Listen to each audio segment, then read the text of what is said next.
प्रचाराला आलो होतो. नेमकं या प्रचारावरून आपल्याला काय म्हणजे साध्य झालं ते आपण काय पाहिलं, काय चर्चा झाली आणि तुम्हाला आपल्या उमेदवाराबाबत काय वाटतं? महाविकास आघाडीचे उमेदवार चंद्रहार पाटील आहेत. अर्थात उमेदवार शिवसेनेचे पण महाविकास आघाडीचे उमेदवार आहेत. 2 दिवस मी जवळजवळ सर्व विधानसभा मतदारसंघात गेलो. भेटीगाठी प्रमुख लोकांच्या झाल्या, जनतेशी झाल्या, संस्था संघटना अनेक घटकांशी चर्चा झाल्यावर एक गोष्ट स्पष्ट झाली. सांगलीमधून भारतीय जनता पक्षाचा खासदार या वेळेला निवडून जाणार नाही, याबाबत सगळ्यांचे एकमत आहे. आणि आपण जे काँग्रेस पक्षाच्या माध्यमातून ज्या बातम्या प्रसिद्ध होत आहेत, जागा कोणाची, जागा महाविकास आघाडीची, शिवसेनेचे उमेदवार जाहीर झाले, चंद्रहार पाटील हेच उमेदवार असतील महाविकास आघाडीचे. आज सकाळीच माझं इथून काँग्रेसच्या हायकमांडशी पुन्हा चर्चा झाली आणि येत्या 1-2 दिवसामध्ये त्या संदर्भात अधिकृत घोषणा काँग्रेस पक्षाकडून सुद्धा होईल. हे मी आत्ता तुम्हाला सांगतोय आणि मी जबाबदारीनं बोलणारा माणूस आहे. त्याच्यामुळे चंद्रहार पाटील यांचीच उमेदवारी इथे असेल.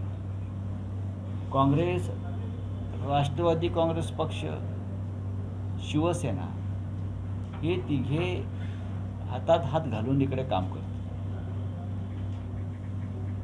आणि चंद्रहार पाटील यांच्या विजयासाठी अथक प्रयत्न करून त्यांना पार्लमेंटला पाठवलं जाईल, यावर आमच्या तिघांचंही एकमत झालेलं आहे. आघाडी, युती ह्या जागा वाटप करताना एखाद दुसऱ्या जागेवरून कुठे पेच पडतोच. आता समोर भारतीय जनता पक्ष आहे, मिंदे गट आहे, त्या आपल्या कोणते घड्याळवाले अजित पवारांचा गट आहे, त्यांच्यात कुठे जागा वाटप झालं नीट. शेवटपर्यंत आघाडीमध्ये, युतीमध्ये किंवा अन्य त्याच्यामध्ये गठबंधन असेल त्याच्यामध्ये अशा प्रकारे एखाद दुसऱ्या जागेवरूनच पेच होतो. आता आमच्याकडे सांगली आणि भिवंडीवरती NCPने उमेदवार टाकला, सांगलीमध्ये शिवसेनेनं टाकलं, पण एकमेकांशी चर्चा करून टाकलं. एकमेकांशी चर्चा करून टाकलेलं असताना सुद्धा काही त्यातले घटक असतात स्थानिक.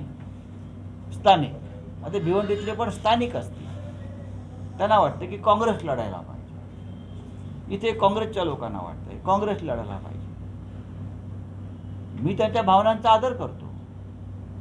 अशा प्रकारे काही ठिकाणी शिवसेनेचे आमचे कार्यकर्ते म्हणतात ही आपली जागा आहे, इथे आपण लढायला पाहिजे. काही ठिकाणी राष्ट्रवादी काँग्रेसचे लोक सांगतात ही आमची जागा आहे, आपण लढायला पाहिजे. अशा वेळेला वरिष्ठांची जबाबदारी असते त्यांची समजूत काढणं आणि त्यांना प्रवाहात आणून प्रचाराला लागण्याचे आदेश देणं. हे सांगलीमध्येही होईल आणि भिवंडीमध्ये सुद्धा होईल.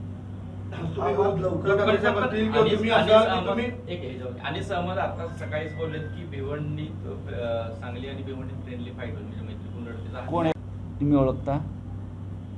कोणत्या पदावर आहे तुम्ही सांगू शकता मला? मलाही माहिती असतील ना, असतील की. फ्रेंडली फाईटचा निर्णय घेण्या इतके ते मोठे नाहीत कोणीही, आम्ही सगळेच. फ्रेंडली फाईट ही महायुतीत, महाआघाडीत कोणत्याही एकत्र जेव्हा आपण लढतो तेव्हा फ्रेंडली फाईट हा अत्यंत घातक शब्द असतो. तेव्हा मला माहीत नाही कोण काय बोलतं आहे ते. सांगलीमध्ये काही लोकांनी मुद्दा काढला फ्रेंडली फाईट. मग अख्ख्या महाराष्ट्रात फ्रेंडली फाईट होऊ शकतात, कदाचित अख्ख्या देशात फ्रेंडली फाईट होऊ शकतात. हे कोणाला परवडणार आहे का? नाही. मार्ग काढणं हा त्याच्यावरचा मार्ग आहे. हा वाद कधी मिटण्याची शक्यता आहे? कारण प्रचाराला सुद्धा अवघे काही दिवस राहिलेले आहेत. नाही, 30 दिवस आहेत, भरपूर दिवस आहेत. म्हणजे मोदी आणि शहानी भरपूर दिवस दिलेले आहेत, कारण त्यांना प्रचाराला वेळ नाही म्हणून त्याने भरपूर दिवस आम्हालाही दिलेले आहेत. आज चंद्रपूरला मोदींचा सुद्धा दौरा आहे. असू द्या ना. चंद्रपूरला मोदींचा दौरा जरी असला तरी चंद्रपूरची जागा ही काँग्रेसकडे आहे आणि मागच्या वेळेला एकमेव जागा काँग्रेसने जिंकली होती आणि मला खात्री आहे यावेळी सुद्धा काँग्रेसच्याच प्रतिभाताई धानोरकर तिथे विजयी होणार आहेत. मोदींनी आणखीन तिथे 5 सभा घेतल्या पाहिजे. तुम्ही स्पष्ट भूमिका जाहीर केली, उमेदवार जाहीर केला तुम्ही असं किंवा उद्धव ठाकरे साहेब असतील. मात्र काँग्रेसच्या वरिष्ठांची काही जबाबदारी होती की त्यांनी जर ते अगोदर स्पष्ट सांगितलं असतं त्यांच्या स्थानिक नेत्यांना जे काय चर्चा सुरू आहे, तर हा ठीक आहे, तो विषय आमच्या दृष्टीनं तो वाद आणि विषय संपलेला आहे. काल माझी सांगलीतल्या सुद्धा प्रमुख काँग्रेस आणि राष्ट्रवादी काँग्रेसच्या नेत्यांशी चर्चा झाली. काल माझं विश्वजित कदम यांच्याशी माझं बोलणं झालं.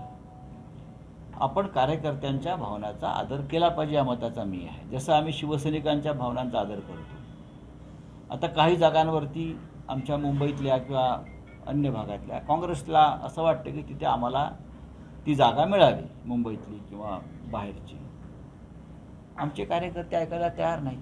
त्यांच्या भावना आहेत त्या तशा त्या काँग्रेसच्या भावना असतात, तशा त्या राष्ट्रवादी काँग्रेसच्या भावना असू शकतात. आम्ही त्या भावनांचा आदर केला पाहिजे. संजय राऊत यांनी नौटंकी करू नये असं नाना पटोले यांनी म्हटलंय. लहान कार्यकर्त्यांसारखं बोलू नये, लहान कार्यकर्त्यांच्यासारखं बोलू नये. बरं ठीक आहे, मर्यादा पाळावी. चांगलं. तुम्ही जसं काँग्रेस नेत्यावर बोलत तसंच ते चांगली गोष्ट आहे, बोलू द्या ना त्यांना. उद्धव ठाकरे पंतप्रधान होणार हे जे संजय राऊत बोलतात ते मुंगेरला पण स्वप्न असं पाहिजे. कोण म्हणतंय? गिरीश महाजन यांनी असं बोलू द्या ना. ते स्वतःच एक मुंगेरीला आलाय. जळगावची लोकसभा वाचवा म्हणा, माझं आव्हान आहे त्यांना. आधी जळगावची लोकसभा वाचवा, जिथे आम्ही आमचा उमेदवार टाकला. आत्ता जळगाव आतापर्यंत शिवसेना लढत नव्हती. जळगाव आतापर्यंत शिवसेना लोकसभा कधीच लढत नव्हती. या गिरीश महाजनला त्याची जागा दाखवण्यासाठी जळगाव आम्ही घेतला आहे आणि जळगाव लोकसभा आम्ही जिंकतो आहे. एकनाथ खडसे 9 तारखेला भाजपमध्ये परत प्रवेश करायला गर्वाची होती लागले, त्यांची. पण रोहिणी खडसे हे राष्ट्रवादीतच थांबणार असं ते मला त्याच्याविषयी फार माहीत नाही. मला खरोखर त्यांच्या या भूमिकेविषयी माझ्याकडे माहिती नाही. अशा पद्धतीने पुन्हा त्यांचे घरवापसी भाजपमध्ये जातात काय? मग काय खडसे साहेबांवरती जे आरोप भाजपनं केले होते किंवा भाजपने जे आरोप खडसेंवर केले होते, त्या आरोपांचा आता कोणत्या ही वेगळी वॉशिंग मशीन आली आहे का? पक्षांतर्गत लोकांनी एकमेकांवरती केलेले आरोप धुवून काढण्यासाठी. बाहेरचे ठीक आहे, काँग्रेस, राष्ट्रवादी, शिवसेनेकडून आलेल्या लोकांचे आरोप धुवून काढायचे, पण खडसे तर तुमचेच होते ना. त्यांनी फडणवीस यांच्यावरती केलेले आरोप किती गंभीर होते. लोकांना हळूहळू परत त्याचं स्मरण होईल. 2 दिवसाच्या दौऱ्यामध्ये काँग्रेस नेत्यामध्ये जी नाराजी होती ती समेट तुम्ही घडवू शकलाय का असं तुम्हाला वाटतंय का? उद्या कळेल ना तुम्हाला, कळेल. काँग्रेस हे प्रचारामध्ये सहभागी होते. स्वतः विश्वजित कदम, स्वतः विशाल पाटील, इकडले काँग्रेसचे सगळे नेते, पृथ्वीराज पाटील असतील, विक्रम सावंत असतील, हे सगळे इकडले जे प्रमुख काँग्रेसचे पुढारी आहेत, जुने काँग्रेसवाले आहेत, काँग्रेसचे कार्यकर्ते असतील, स्वतः जयंतराव पाटील हे त्यांच्या कार्यकर्त्यांना सांगतील, शिवसेना एकत्र काम करू आम्ही आणि इथे भारतीय जनता पक्षाच्या त्या विकृतीचा, हुकुमशाही प्रवृत्तीचा आम्ही पराभव करू. ठीक आहे. रात्री जयंत पाटील साहेबांना आपण भेटलात अशी एक चर्चा आहे. भेट झाली का तुमची जयंत पाटील? तुम्ही माझ्या मागावरच होतात ना सगळ्या शेवटपर्यंत. साहेब, बेळगावच्या संदर्भात काय सीमावासी काल आपल्याला भेटले, नेमकं माझं असं म्हणणं आहे, निवडणूक आपण तिथे लढायला हवी. तिकडले मराठी माणसाचं संघटन आहे, ते इकडे तिकडे सरकता कामा नये कुठे. भारतीय जनता पक्ष कायम मराठी माणसाच्या एकीकरण समितीत फूट पाडण्याची योजना आखत असते, कारस्थान करत असतं. अशा वेळेला प्रत्येक निवडणूक आपण मराठी माणूस म्हणून लढायला हवं, हे माझं म्हणणं आहे. आणि मी त्यांना सांगितलं की तुम्ही निवडणूक लढा, आम्ही प्रचाराला येऊ. चंद्रराज पाटील यांना मुंबईला घेऊन तुम्ही हेलिकॉप्टरनं मिटिंगला जाणार असं एक समजते, काय आहे नेमकं? महाराष्ट्रातल्या काही प्रमुख उमेदवारांची किंवा आज मुंबईमध्ये सांगली कोल्हापूर वासी जे मुंबईतले आहेत त्यांची बैठक आहे कार्यकर्त्यांची.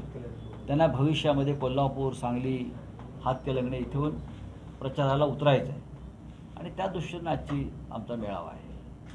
बारामतीमध्ये हाय व्होल्टेज ड्रामा सुरू आहे. अजित पवार गटामध्ये प्रचार प्रमुखच अजित पवार गटामध्ये गेलेले आहेत. राज्यामध्ये सुद्धा हेच चाललेलं आहे, नुसतं ओढाओढी खेचाखेची सुरू आहे.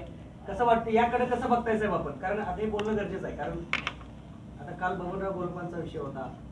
असे वेगवेगळे नेते जर चालले वेगवेगळ्या ठिकाणी जाऊ द्या ना, म्हणजे हे काय आम्हाला काहीच अडचण नाही गेल्याबद्दल. किंवा काही अडचणी दूर झाल्या आमच्याकडल्या. संजय